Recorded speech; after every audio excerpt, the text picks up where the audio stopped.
Hello, hello, hello. Zach here. Today we are going to do some live patching in Bespoke, which is the free modular DAW slash playground that I've been having a really good time with for the past couple of weeks. Yeah, I don't have any particular plan, so we're just gonna get into it and see what happens. Let's pick a scale real quick. So every time you open Bespoke, it randomizes the tempo and the scale, which is great because it means that you never know exactly what you're gonna have to work with when you start off. But I would like to just start with some basic. Actually, let's just be real boring and go with the D Ionian scale. Good old D major. Yeah.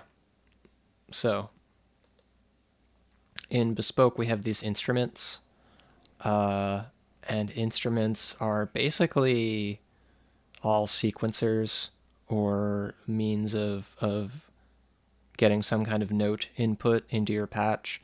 It could be a MIDI controller if you have a MIDI controller hooked up. I don't have a MIDI controller hooked up at the moment, although I could hook one up in seconds if I want to. I've got my Cobalt 5 right here. I could do that. Or I could just go with our trusty note sequencer. Yeah. Yeah, so you open the note sequencer, and the note sequencer will randomly have some notes there for you. It's always set to eighth notes. Let's just do some runs here. And let's hook this up to... So there's a bunch of different internal synths in Bespoke, but you also have... any VST that you have, you can use as well. So I'm actually going to hook this up to Vital, because the internal synths and signal generators and stuff in Bespoke are very cool, but they're not the best sounding. Vital, I've always liked the sound of Vital.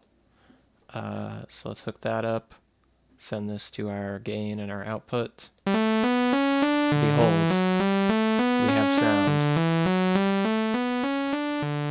Okay, that's very boring. Let's randomize our pitch.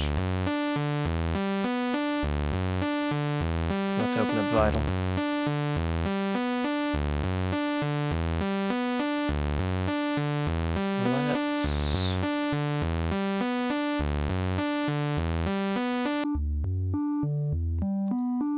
So we got this wavetable going in Vital.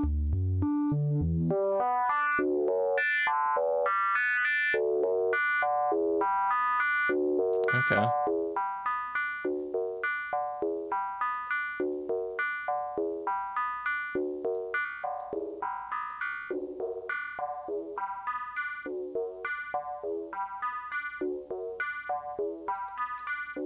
Alright, let's clone this instance of Vital. I wonder if it'll clone my patch when I do this. I don't know. So if you click Alt and drag...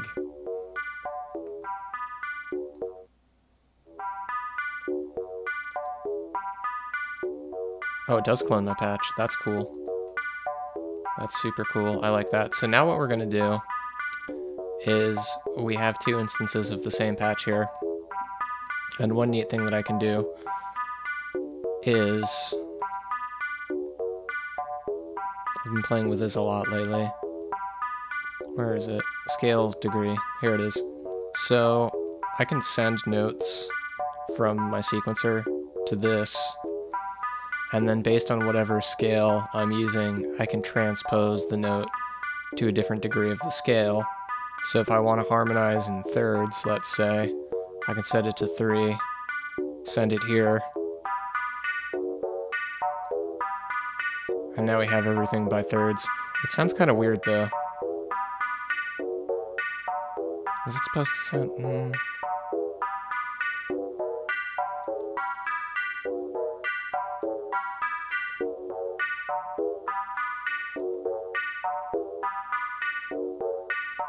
Okay, that sounds different than it did. I don't know, man. So other things we can do is, for example, maybe I want to arpeggiate this, so I can throw an arpeggiator in here. Right, and now we got this nice sort of trill going on. Could increase the notes.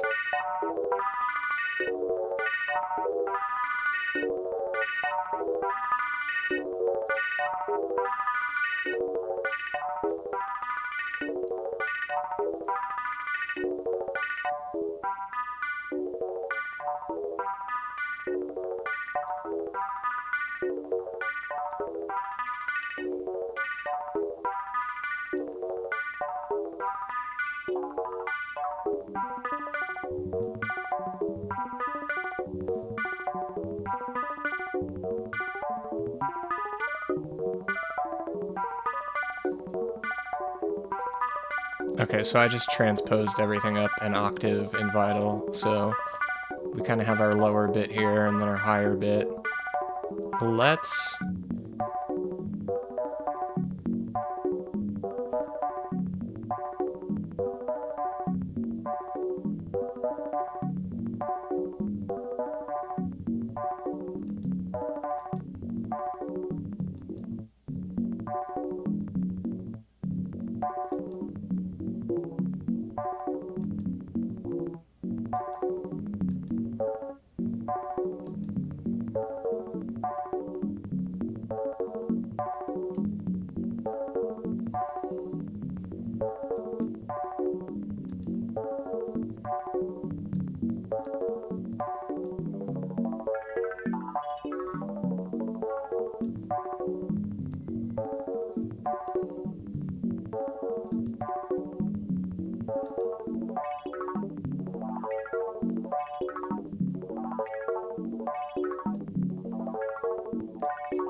Should we put some kind of beat on this?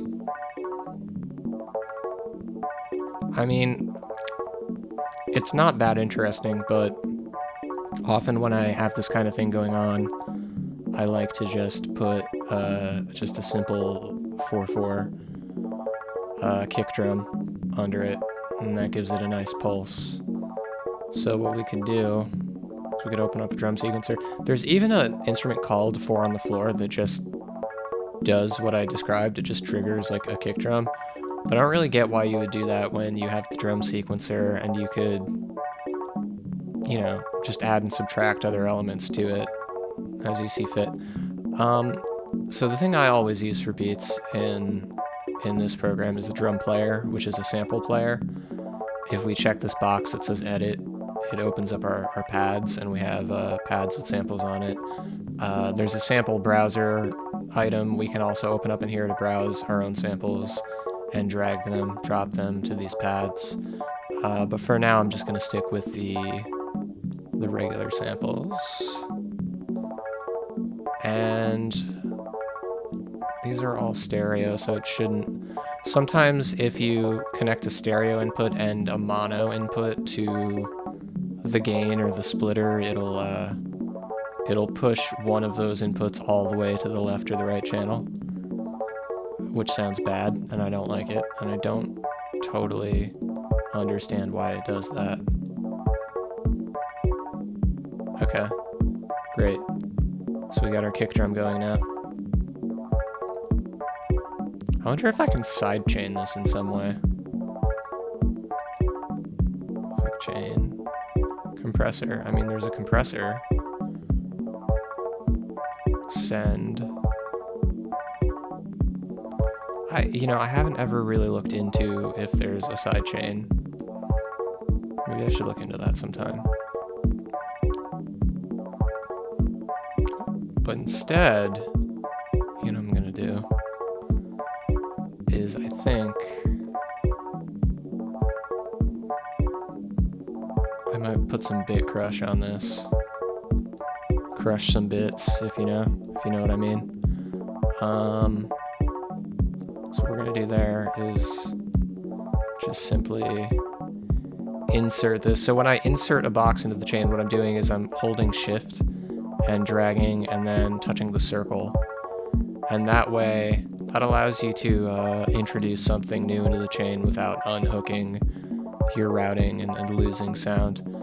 So we can turn up the bit crush on this in the sample.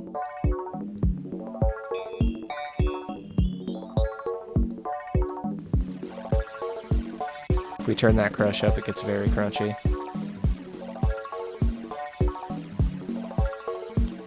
But I would like to route these both through the bit crush, so... Or maybe I'll send this to the bit... Yeah, that's what I'll do. Create a send. And I'll send some of this to the bit crush.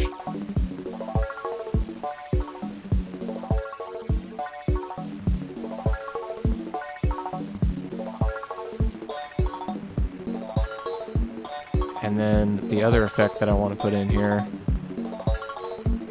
because I'm addicted to it, is the stutter. That's another thing you can do in this program is if I just hit a letter on the keyboard and hold it down, it'll open a menu with all of the modules available that start with that letter. So if I want to put a stutter effect in, I can just hold S down, choose stutter, and now we got our stutter.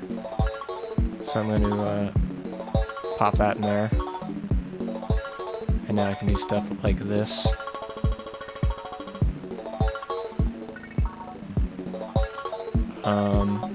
One of my favorites is the dotted eighth.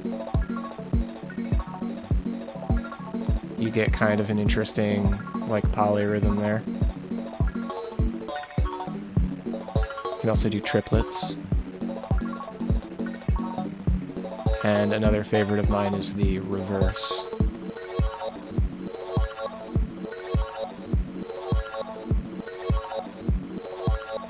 Oh yeah, that's right. It's freezing that audio, so it won't...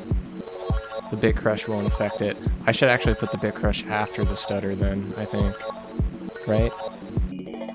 Right, because I would like to, Yeah, let's do that.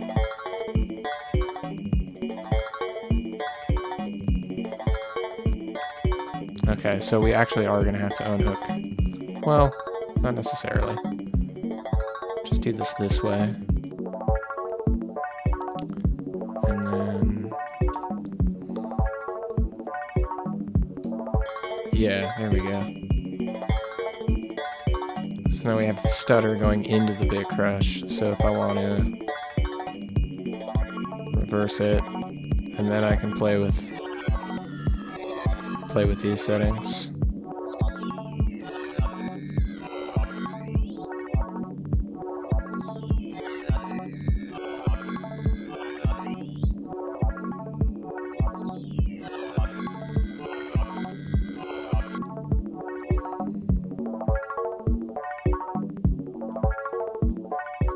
Okay.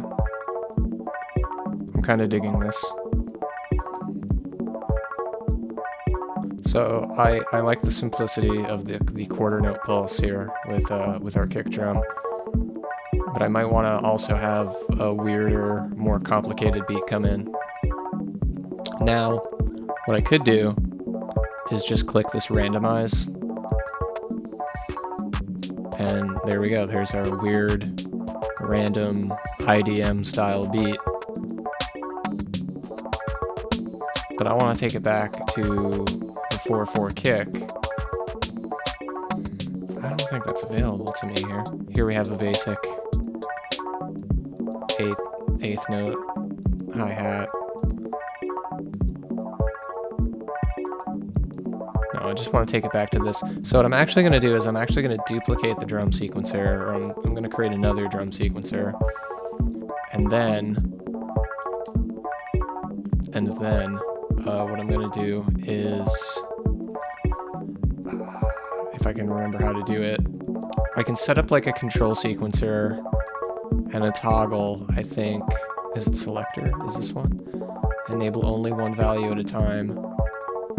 Yeah, so basically what I'm trying to set up is set up a toggle so that when this drum sequencer is playing, this one is not playing, and when this one is playing, this one is not playing.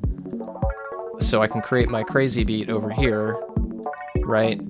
And then if I just want to quickly snap back to 4/4 kick drum, I can do that. So I think what I want to do is route this to here, and route this to here.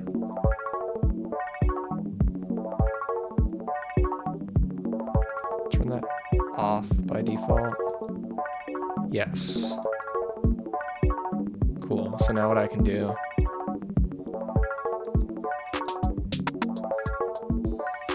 I have my weird beat. I have my simple beat.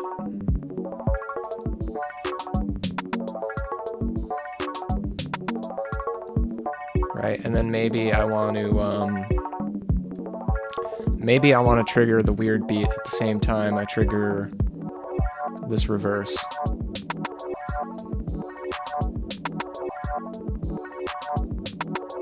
Right, that's kind of cool. I like that.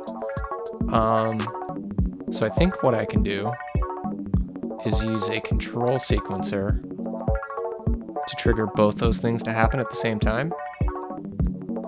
I think that should be doable. Let's try it out. Yes. Okay, so we're gonna have a reverse. So basically, every time it passes this white note here, it's gonna trigger that reverse. However, it's not gonna trigger it for very long because this is set to 16th notes. So I'm gonna set this to quarter notes. I'm also gonna shorten it.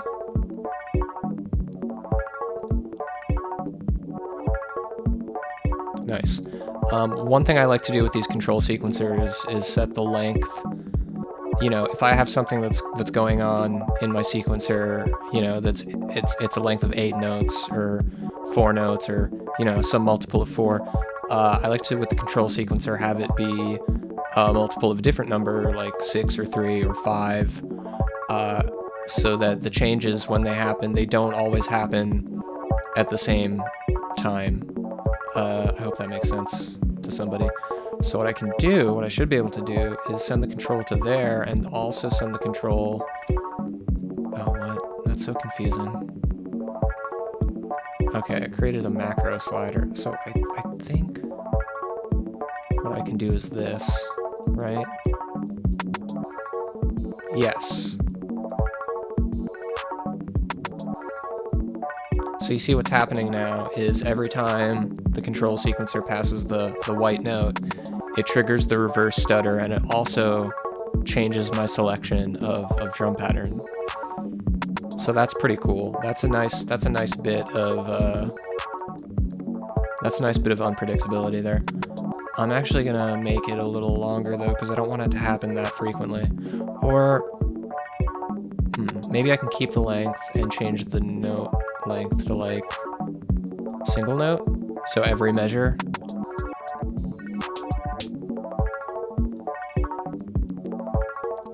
Two, three, four, two, three. What? Where are we? And then, right, now we're back to normal zone. I don't know if this entirely works. What I would like to do is, let's try a different random beat. Actually, let's set it so that it's all random beats.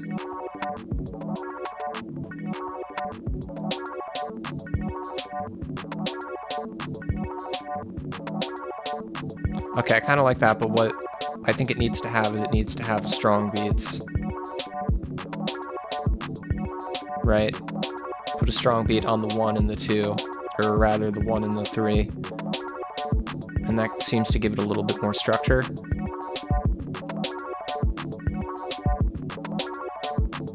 Okay, yeah, I like that. I like that a lot more than what we had. So let's change this again to...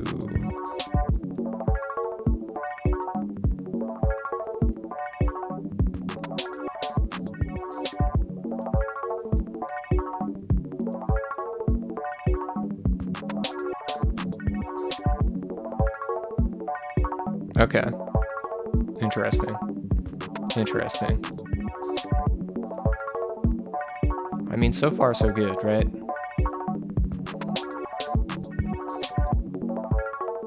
Not quite sure what to do with it from here, but we can maybe do some more fun modulation within Vital. So let's open up Vital.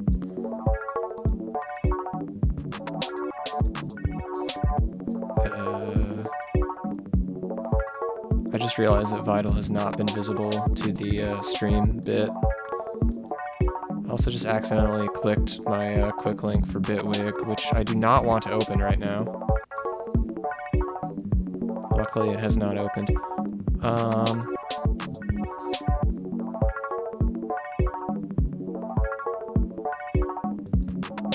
Maybe we make this like a more standard.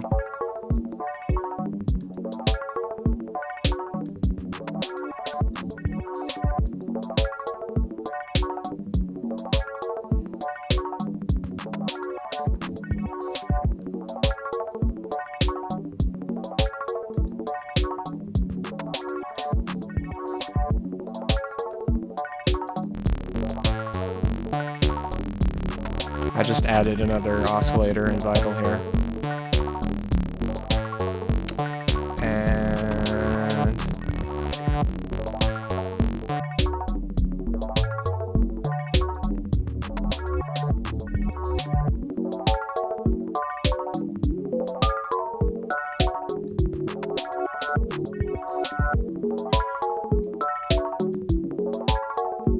I have a harmonic series oscillator open.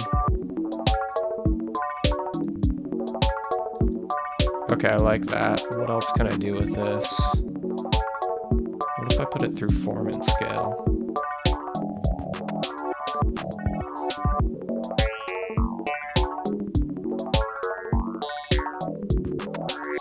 Okay, I like that. I like that. I'll put an LFO on that.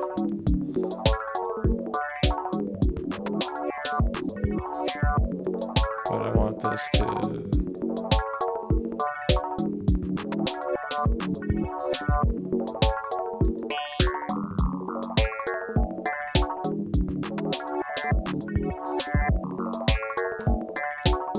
Maybe we'll throw an effect on this too. Like... chorus?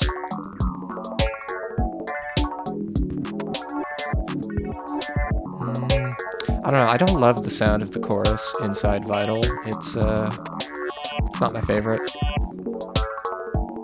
What about phaser?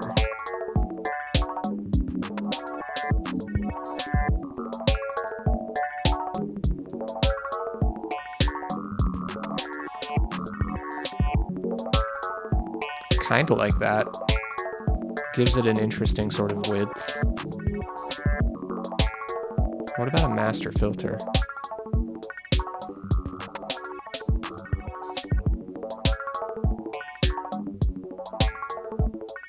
Starting to sound like a jaw harp.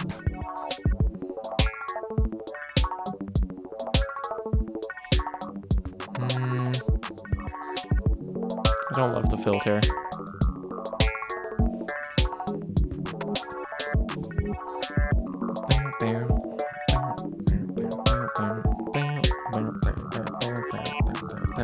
You know what we might do is also put some variations on this note sequence in so that it's a little less repetitive, a little less monotonous.